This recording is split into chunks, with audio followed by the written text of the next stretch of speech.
Hello everyone. Welcome back to the Wanderlust Homebody channel. I am Tina Smith and I help people travel the world without breaking the bank through house sitting and figure out how to stay in their dream destinations long term. I hold temporary residency in Mexico, 2-year visa in Indonesia, and I am awaiting a decision on my application for citizenship in Benin, Africa. Let's start off just by talking about why I wanted residency in another country in the first place. Mexico residency is very popular right now. It's been popular. And you know what? It's so funny.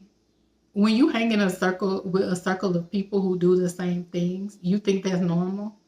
So people in my circle have been getting Mexico residency now for years, but it's becoming more popular, especially with the new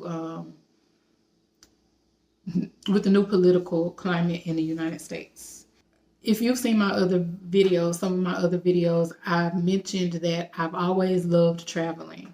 When I was a child, me and my family took many road trips, especially during the summer, and we just always went on vacation.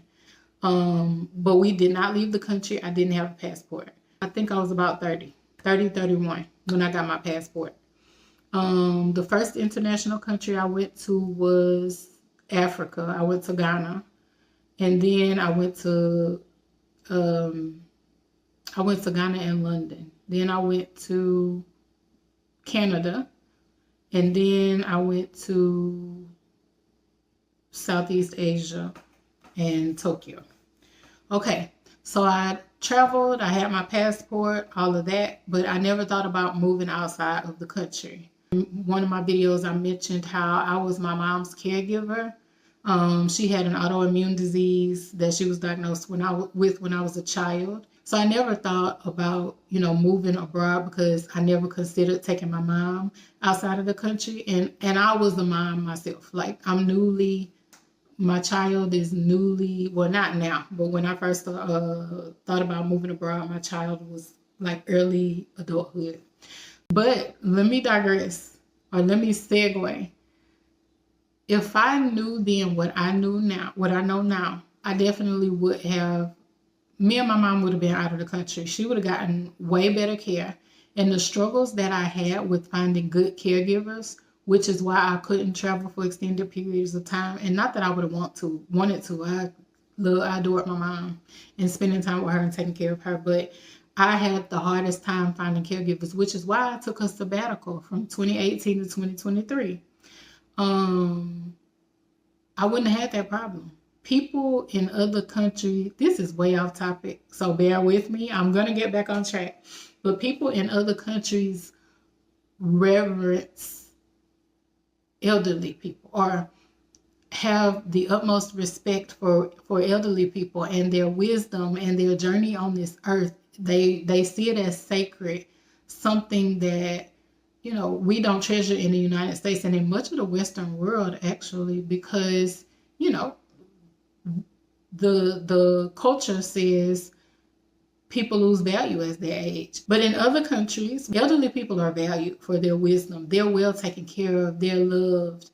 They're respected. So if I had known what I know now, me and my mama would have had Mexico residency too, or whatever kind of residency I would have found that allowed us to, live a beautiful life there. So if any of you are caring for aging parents and wondering, that's something to consider. That's one of my passions, y'all, because I took care of my mom for so long. So thank you for bearing with me, even though this video is not about that. Sorry, that scared me. That was my alarm. My fire smoke detector, I think. I just need to change the battery. So I was burned out from not having adequate help for my mom. And I was growing spiritually, y'all.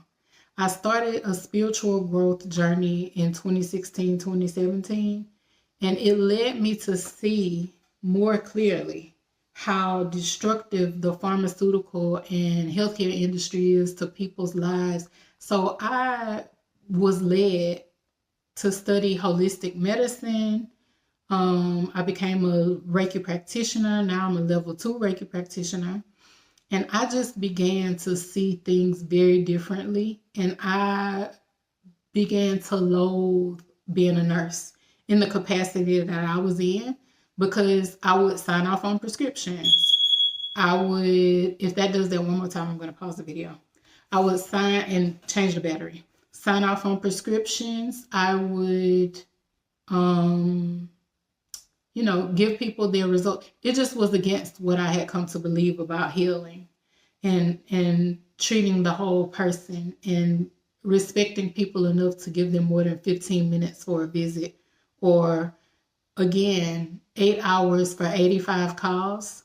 So each call needed to be, I think, 3 minutes or less. I think that equated to 3 minutes or less. That's not fair. And so I couldn't continue being a part of that. And so that really led me to loathe my profession, or working in my profession. So I left, I took the break that I needed. Then my mom died in 2021. So I was with time to think, to grow into being a new person, into my new identity, because my whole life, my father died when I was a teenager, and I became the primary caregiver for my mom. I was responsible for her from then on. So I was always my mom's caregiver and my son's mom. I never knew who I was, just as Tina. I had never, as an adult, been able to sit with that identity and let it form.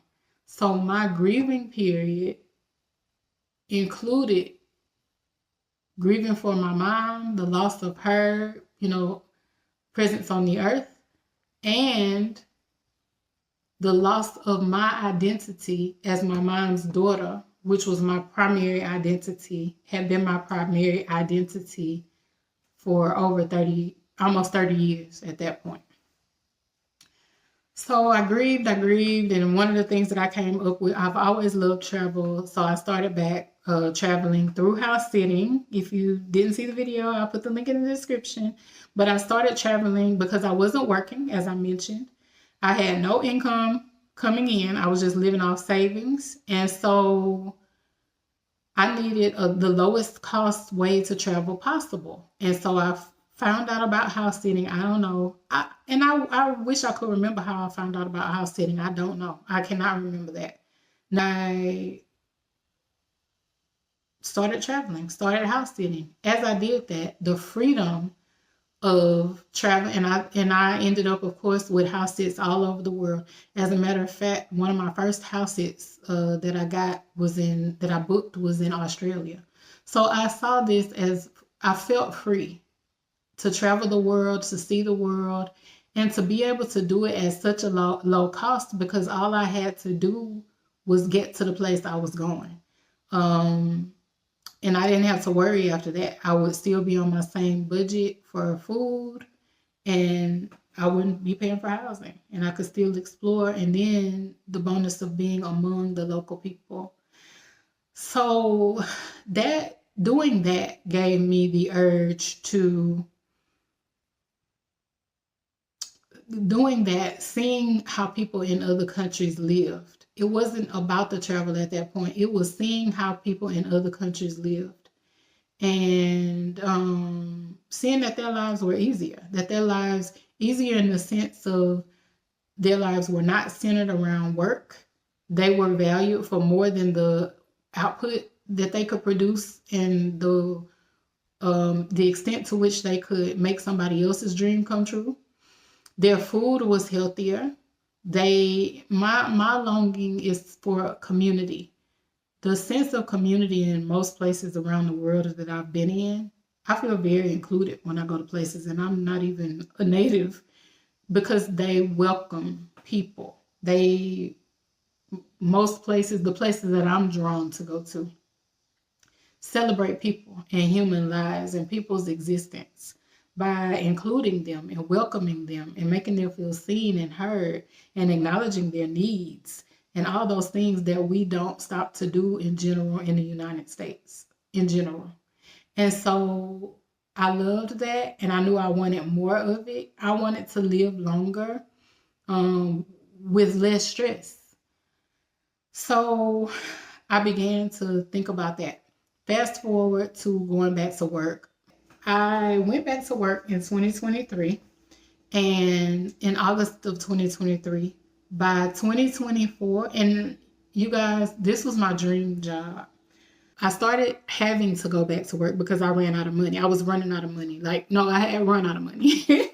And so I had to go back to work, and I was blessed with a job that allowed me to still stick to the morals that and the conviction that I had come to when I started, learning more about holistic medicine and, all the things that I mentioned before. I got a job as a case manager. And so what we focused on was we focused on the whole person, not systems, body systems wise, but we provided the resources that they needed. So the premise is, which I loved, I fell in love with this job. It was remote. Now, number one, it was remote, so I was still able to travel. And I helped people get the resources they needed. My offer for this job was it was either 42 or 44% above my ask. Because the lady in charge of hiring gave us what we were worth, not what industry standards is. I hoped to make that much money, but I had never made that much money before. Let me say that. I was very close to making six figures. And I'm a licensed nurse, not a registered nurse. So I out-earned many, many registered nurses by far. And I live in Texas where there are no state taxes. And this was a remote job, I mentioned. And I got to actually teach and do what I wanted to do. Help people in the way that I wanted to without harming them, without feeling like I was promoting to their harm. So this was a beautiful, beautiful job. I only had to go into the office one time per month. Great. So I started in August. I learned the ropes. Fast forward to April of 2024. So 6 months in. We had a meeting and everything changed that day. So we were in the meeting. The meeting went as planned. On this particular day, I had gone to the dentist and I needed a crown. That's what it was. I had never needed a crown before. I pray to God I never need another one. So I needed a crown.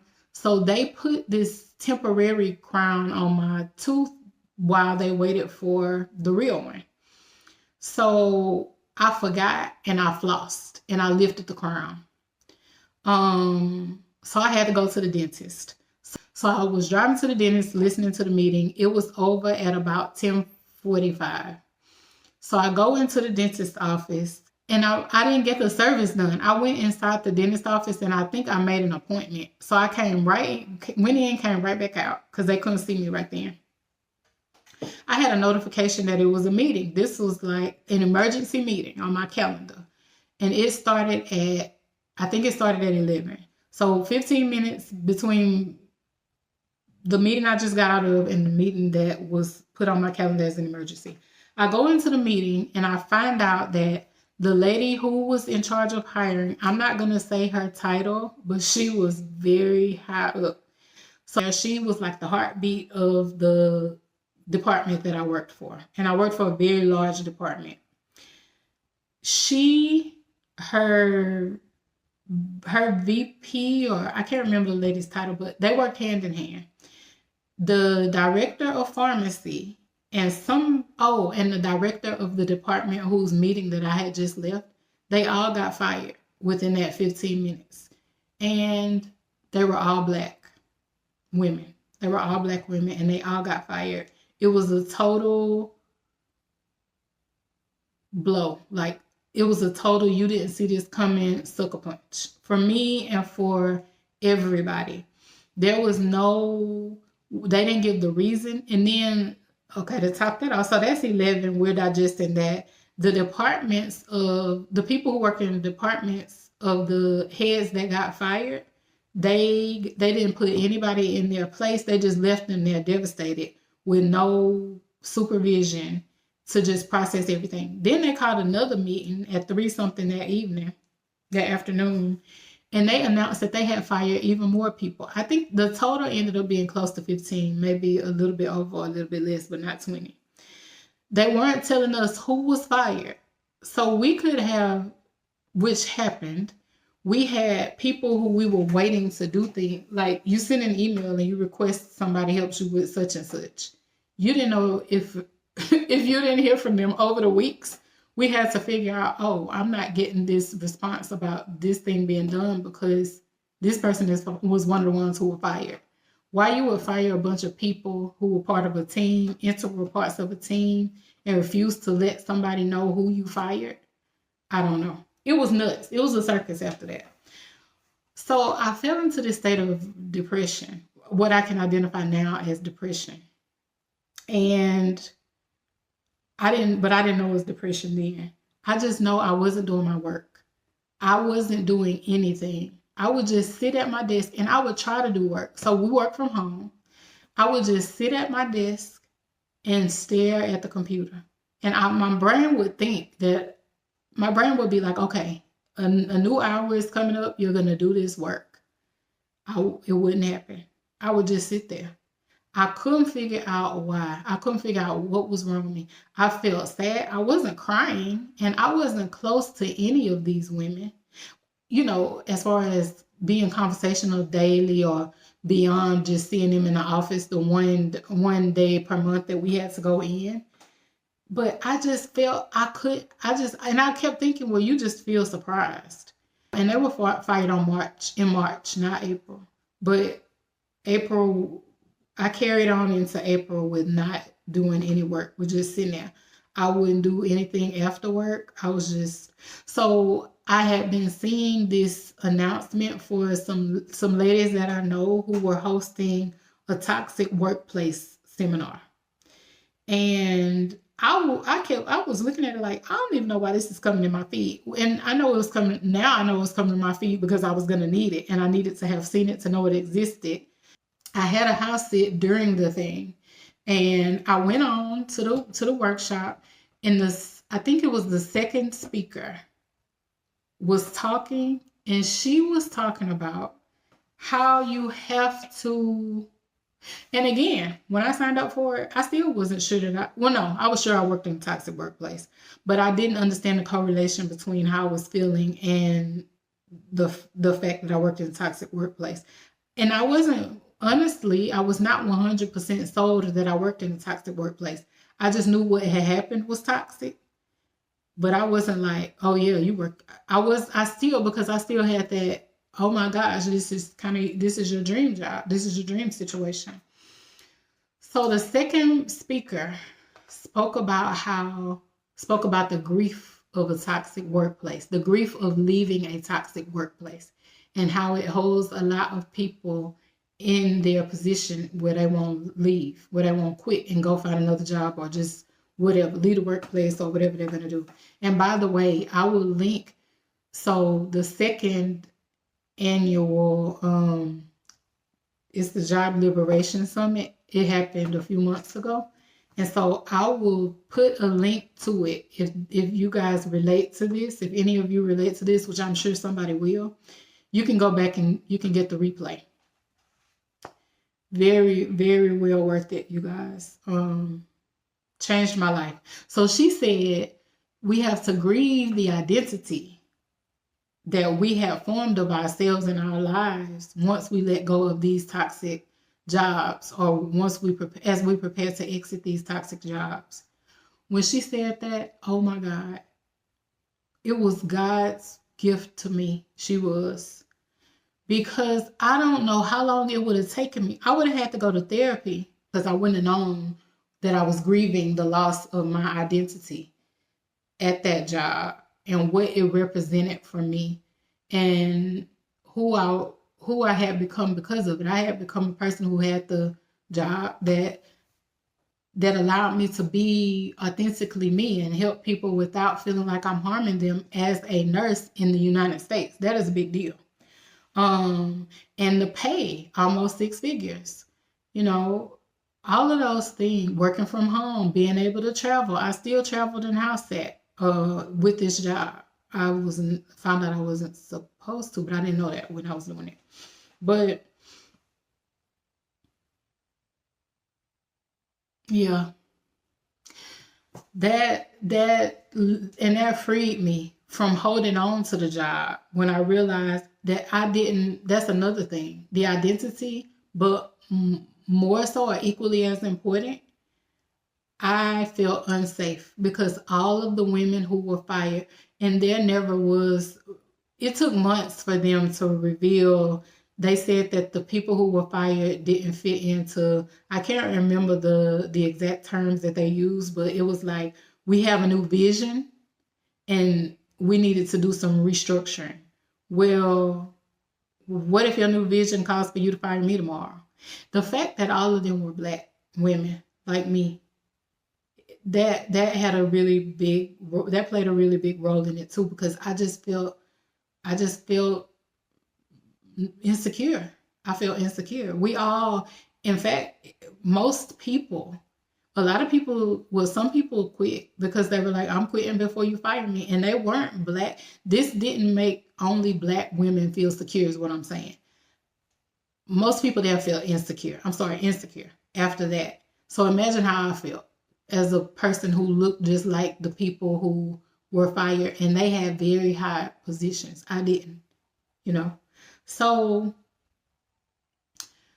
I went through that and it allowed me to be free enough to say, you got to get away from this job.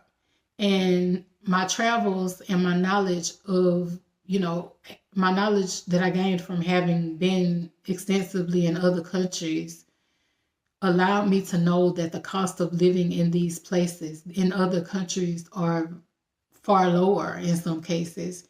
And so it led me to know that I needed to move outside of the country in order to live a healthier life, less stressful, better, better quality food, um, more exercise. And I've always been a believer that me personally, need to change my environment in order to change some of my habits, like some of my eating habits, the convenience of fast food, because I struggle with obesity, sedentary lifestyle. These things I do far better when I'm outside of the country. And so I was like, okay, I need to leave the country. I need to start at least working on that part one.